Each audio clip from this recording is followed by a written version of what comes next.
Bom dia, bom dia, feliz Páscoa para todos. Tudo bem com vocês, meus queridos? Bom, espero que sim, né? Afinal, estamos numa semana muito especial, que é a semana da Páscoa.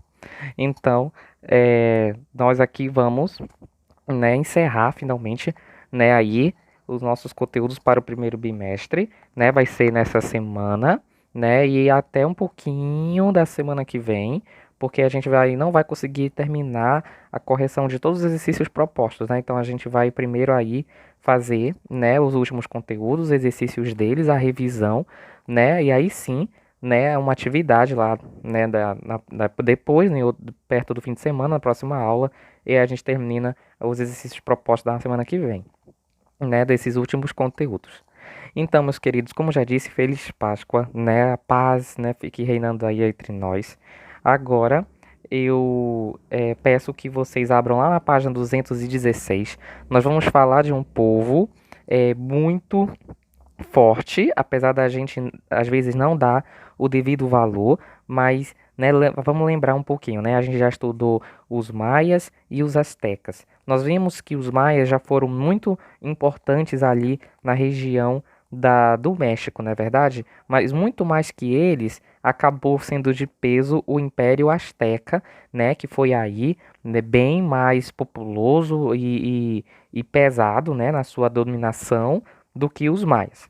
No que não falta, no entanto, são legados importantes. Nós vimos a questão da cultura, da astronomia, né, dos templos, dos palácios que ainda sobraram, os tipos de sacrifícios que eram associados ao sol, né? Também nós vimos como que havia uma grande dominação em massa das populações nativas por parte desses povos.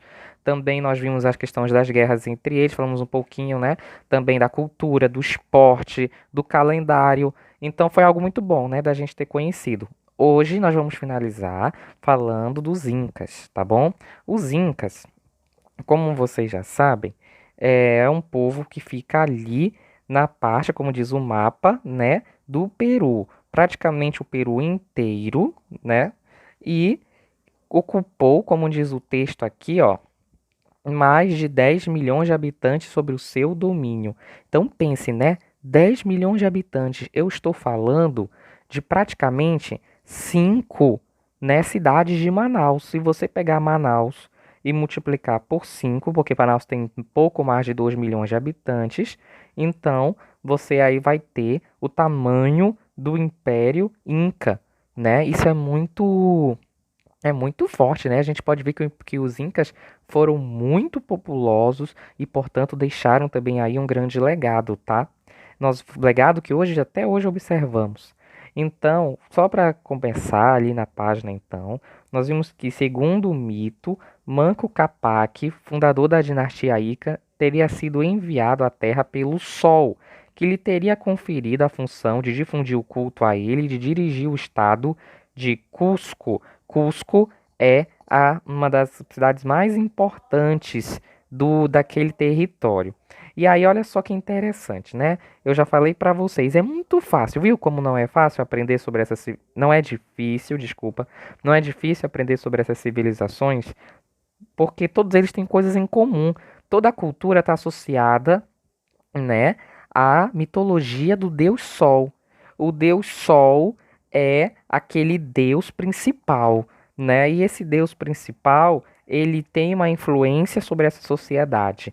Ele, não só isso, dá um filho para governar esse povo, que é o imperador ou o rei, né? E aqui não existe rei, então estou falando mais de imperador, tá bom? Ou governador, muito importante. E aí o que acontece então é que é feito sacrifícios e outros tipos de cultos a esse sol, a esse Deus principal. Nós temos para cada sociedade uma historinha diferente sobre como surgiu essa relação com o Deus Sol e como surgiu então a sociedade. A sociedade é organizada justamente para atender não só as demandas alimentícias, que aí dá também para colocar todos eles na questão da agricultura, da criação de animais, da difusão de alguns metais, né, de joias. Dá para observar isso. Viu como não é difícil? Porque todos eles têm coisas em comum, seja na arquitetura, na cultura, na música, na política, na religião. Todos têm. O que muda é o território, o que muda é o ponto de vista, o que muda é a mitologia. né? E aqui nós vamos ver agora sobre os Incas. Como eu disse para vocês, o mito é um homem que surgiu aí, chamado Manco Cápac, que ele foi enviado à Terra pelo Sol, com o objetivo de fundar um povo, uma cidade, que é Cusco, né? E ali começar a difundir o culto ao Deus Sol. Então, Cusco fica bem aqui no mapa, ó, como você pode observar, né? E aí lá, a partir dali, o povo dali reunido, aquelas primeiras sociedades que não eram unidas, né, eles vão ser unidos por esse homem e aí vão começar a fazer os seus cultos e a sua organização social. É o que vai explicar a página 217 em diante, tá bom? Que aqui vai dizer que, a princípio, todas as populações andinas se organizaram de forma comunitária, aldeias, né? Como está escrito aqui, ó, cada aldeia era formada por um ailu, conjunto de famílias que se reuniam por ter um laço de parentesco ou por aliança. Então, o ailu, para quem não sabe, é o termo da época para designar a comunidade ou filiação determinada por parentesco. Essa união de famílias tinha um ailu, certo? É um ailu, comunidade ou parentesco, família, ailu.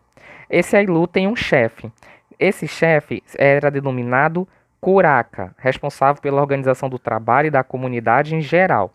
Quando você reúne diversos ailus, você tem aí diversos governantes e cada um deles vai ser governado a princípio por um ser absoluto. Esse ser absoluto é o imperador. Mas antes da gente falar do imperador, a gente vai continuar aqui só falando que nessas comunidades se baseava, como disse para vocês, o que acontece com todas essas comunidades. Todos têm tarefas de agricultura e de criação de animais para ganhar o pão nosso de cada dia.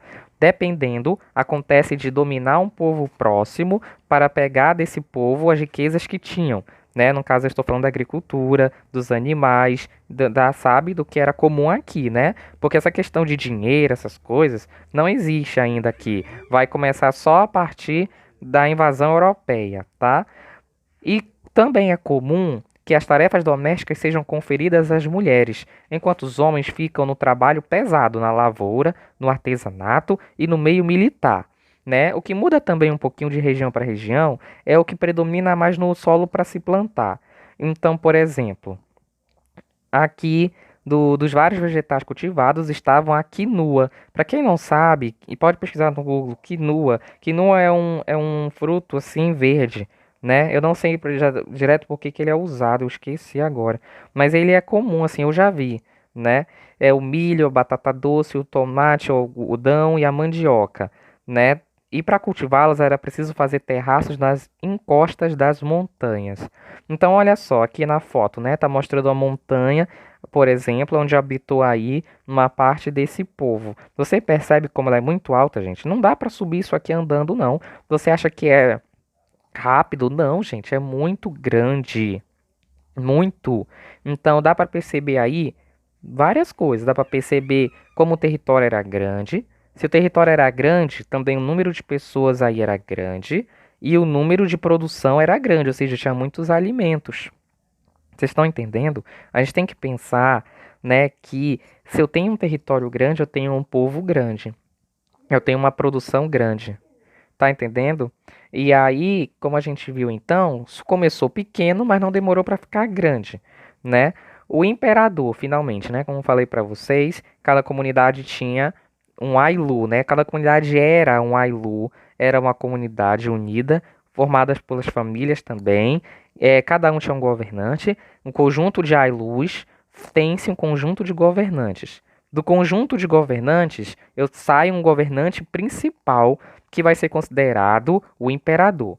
Esse imperador, na época chamado de Intipchurin, né, era usado para ser soberano. Não poderia. Olha, isso é muito interessante. Diferente do imperador lá do, dos maias, se não me engano, né? Os astecas e os incas, eles não reconhecem mais os filhos, ou então alguns chegam a não ter filhos por ocasião de se tornar imperador. Por que isso? Porque o imperador era considerado o filho do deus Sol. Se o imperador tivesse filhos, ou então fosse reconhecido por seus filhos que já tinha, né? Ele seria, como posso dizer assim, contestado, contraditório com o discurso de que ele era direto do Deus Sol.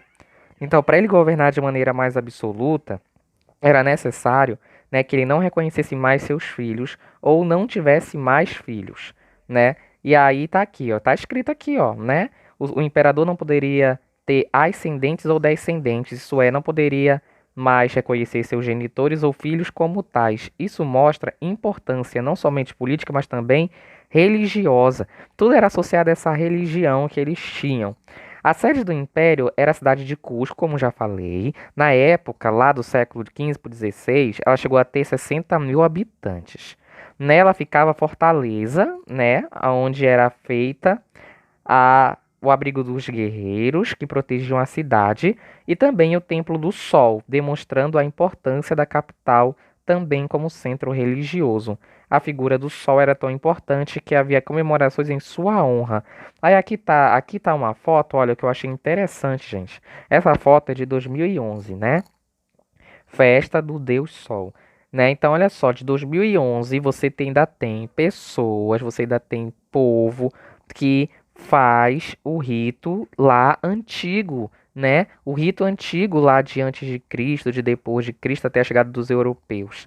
Então, isso já demonstra um legado, né? Uma coisa que sobreviveu apesar do tempo, né? Que é a religião dos Incas, né? De fazer a crença ao Deus Sol, tá bom? E como eu falei pra vocês, eu acho que eu vou até mandar pra vocês o link, né, quando vocês puderem, vocês assistam um episódio de um desenho que eu particularmente gosto muito, que é o Tintim. O Tintim, nesse episódio, ele vai justamente lá pro Peru ao encontro dos Incas para resgatar um amigo.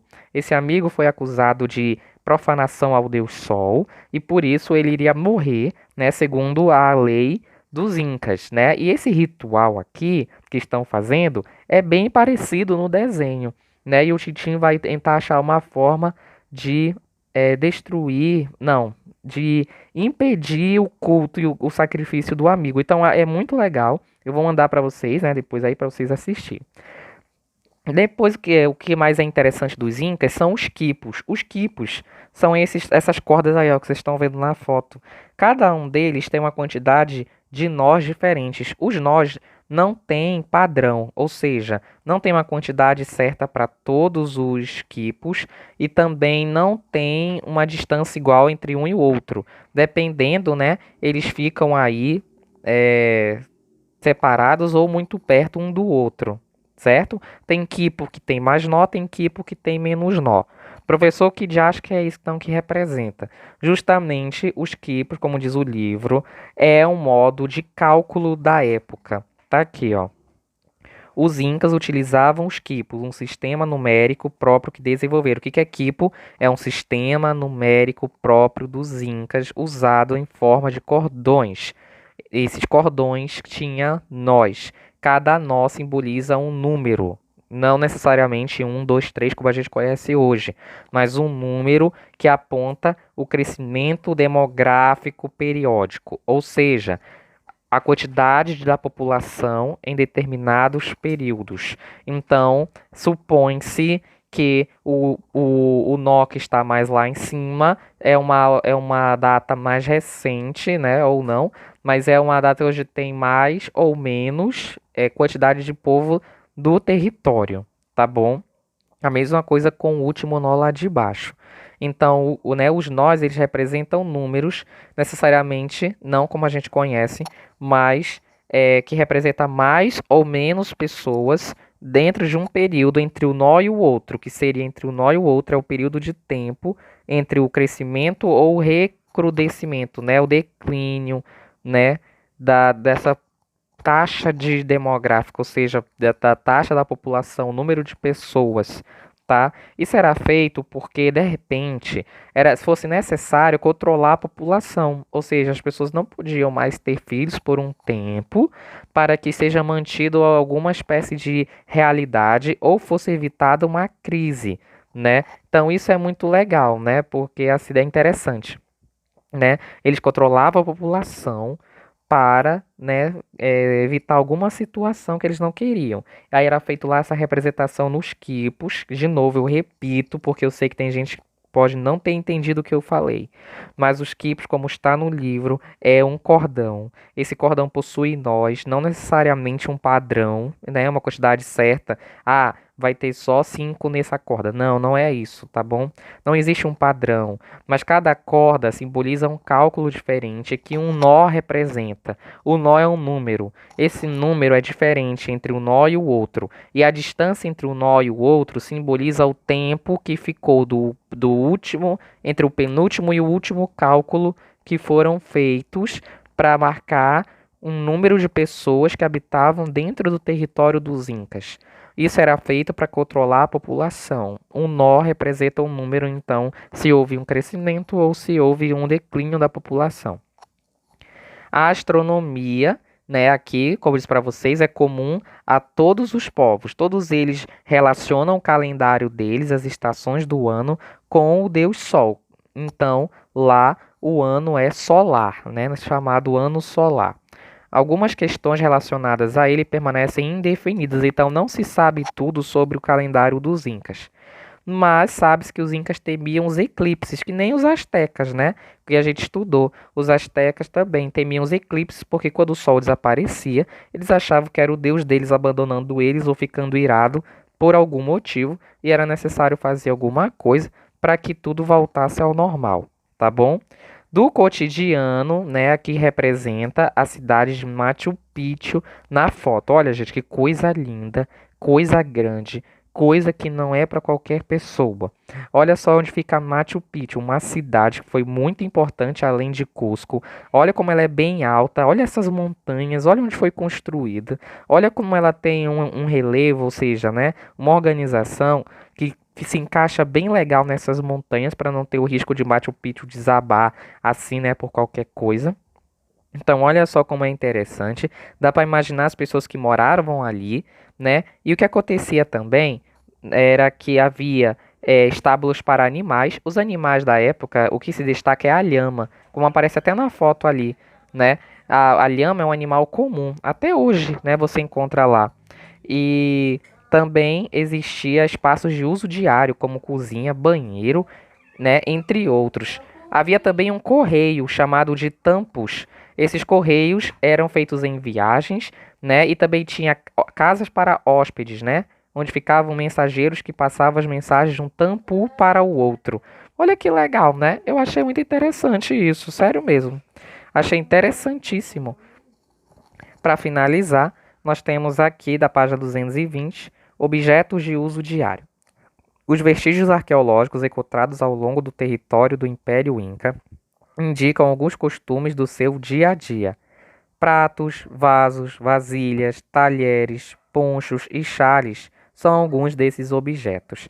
As matérias-primas da tecelagem eram o algodão e a lã de alpaca. A tintura era feita com corantes naturais. A decoração das cerâmicas e dos objetos têxteis privilegiava as formas geométricas.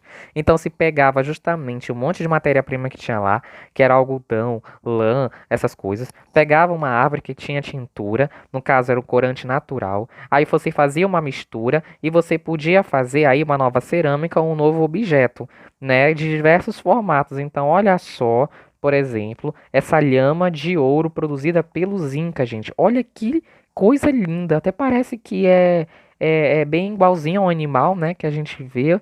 E também os artefatos incas, ó, ali da outra foto, né, ali você observa, acho que um tipo de vaso ou depósito, né, e aqui embaixo uma bolsa feita de algodão entre os anos de 1430 e 1660. Olha só como era o modelo da época.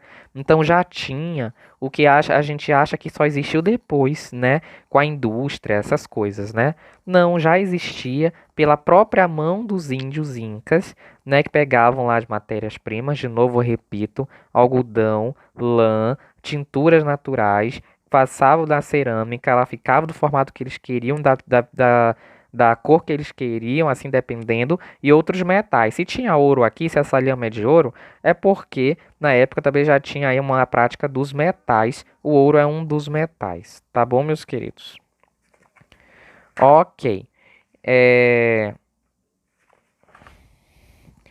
Então, eu daqui a pouco, gente, o que eu quero que vocês façam agora é os exercícios de aplicação da página 232. 232. Nós vamos fazer aqui, tá bom? Eu vou ressaltar uma coisa muito importante. Prestem atenção agora nesses avisos.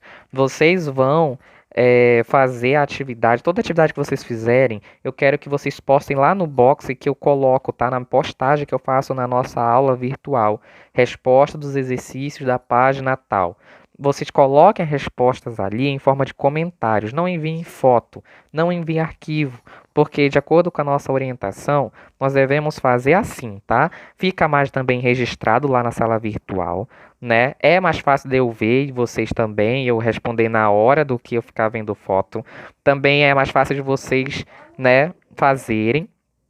E aí a gente vai, né, dando os detalhes. Isso vale principalmente para quem faltou na aula. Quem faltou na aula deve postar as atividades lá nesse espaço da sala virtual do Class, tá bom, gente? Não é de forma aleatória, não é assim, tá? Vamos também esquecer o e-mail agora, eu não vou mais pedir que vocês enviem nada para o meu e-mail.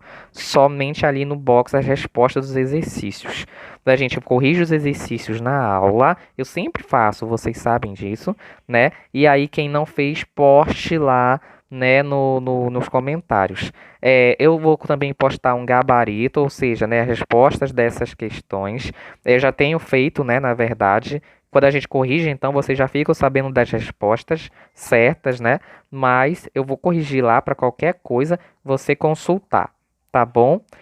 Fora isso, eu vou preparar agora vocês depois para nossas última aula, que eu vou fazer agora um outro vídeo sobre os outros povos, tá bom?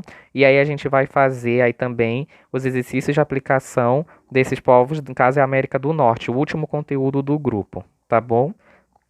E aí, na próxima aula, vamos fazer o para conferir, uma revisãozinha rápida, e vocês farão um quiz, que é uma atividade que eu vou postar aqui no Class, né, para vocês responderem sobre esse conteúdo. Tá bom, meus queridos? Mas de suma é isso. Muito obrigado. Abraços e beijos para vocês. Continuemos com uma boa semana de Páscoa.